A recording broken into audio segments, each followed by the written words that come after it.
వరంగల్ జిల్లాలో ఎండల తీవ్రతపై మరింత సమాచారం మా ప్రతినిధి నవీన్ అందిస్తారు.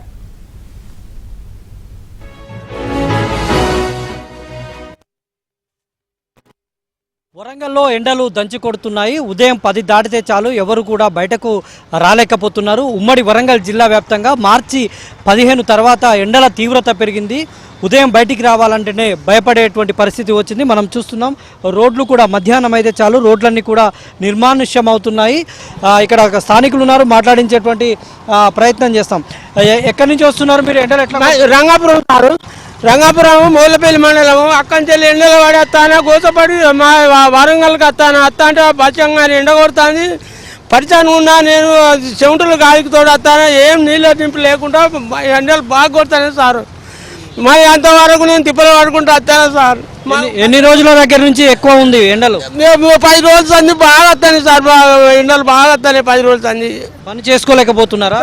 మిరపకాయలు పోయినాము పోతే అందరూ మేము ఎలుకల పడి ఎండలకు తీరు వచ్చి నీళ్ళు నిప్పు లేకుండా వచ్చి ఇళ్ళలో పడతాను సార్. పొద్దున్నట్టు 6 గంటలకు పోయి మిరపకాయలు దింపైపోయి మళ్ళీ ఎలుకలు పడుకుంటా వచ్చి ఇళ్ళలో పడితే ఎండకు ఓర్వలేక ఒక్కొక్కరు మన నీళ్ళు తాగి నిప్పులు తాగి గాయ అవుతాను సార్. మేము అంతవరకు కట్టబడతాను సార్. మరి మేము ఏం ఎందుకు ఎండలో బయటకి ఎందుకు వస్తున్నాం? మరి పని బతకలేక పనికి పోతాను సార్. మిరపకాయలు వేరే పోతాను, తోటలు మిరపకాయలు వేరే పోతాను. ఆ పనికి ఈ పనికి అన్నిటికి పోతాను సార్. పోతాంటే మాది రంగపురం అని తల్లి కోసం పట్టుకుంటూ వస్తాను సార్. ఇక్కడ మరికొంతమంది ప్రయాణికులు కూడా ఉన్నారు. ఎండ వేడిమికి ప్రయాణం చేస్తున్నారు.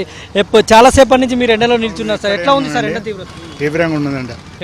ఎక్కడికి వెళ్తున్నారు సార్ మీరు? మా ఇంటికి అబ్దుల్ నగర్ మాది. నా పేరు సుధాకర్ రెడ్డి.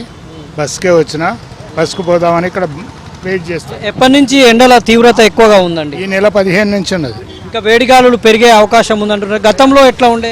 గతంలో ఇంత లేవండి, ఇప్పుడే ఎక్కువ ఉన్నాయి. ఇది మనం చూడవచ్చు. ఒకవైపు వృద్ధులు ఇబ్బంది పడుతున్నారు, బయటకు రావాలంటేనే ప్రయాణికులు కూడా అవస్థలు పడుతున్నారు.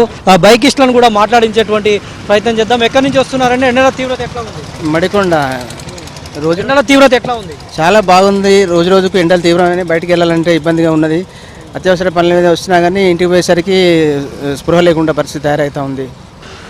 టైంలో ఎండలో రాకుండా ఉండి మిగతా టైంలో మనకు ఎండ తక్కువ ఉన్న టైంలో ప్రజలు బయటకు వస్తే కానీ బాగుంటుందని అనిపిస్తుంది. లేదంటే ఇలా క్యాపులు కానీ మనకి ఏదన్నా టవల్స్ రుమాలు కానీ ఉంటే అది పెట్టుకొని రావడం బెటర్ అనిపిస్తుంది. చూస్తున్నాం మనం అందరూ కూడా శీతల పానీయాలను ఆశ్రయిస్తున్నారు. కూల్ డ్రింక్స్ను లేదంటే మజ్జిగ ప్యాకెట్లను ఇటువంటి వాటిని ఆశ్రయించేందుకు ఇక్కడ దుకాణాల దగ్గరికి వస్తూ ఉన్నారు. ఇక్కడ షాపు యజమానులు ఉన్నారు, మాట్లాడించేటువంటి ప్రయత్నం చేద్దాం. ఎట్లా ఉందండి మీకు గిరాకీ? ఈ మధ్యకాలంలో ఎండల తీవ్రత పెరిగింది. ముందుగానే ఎండలు వచ్చినాయి సార్.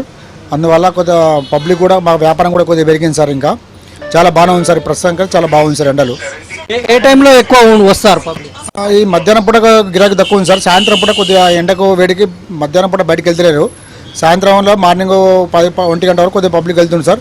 మళ్ళీ ఆఫ్టర్ ఈవినింగ్ 4 తర్వాతనే పబ్లిక్ బయటకు వెళ్తుంది సార్.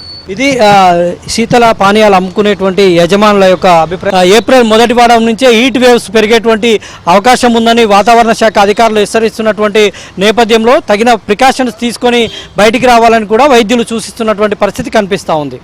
Vote studio.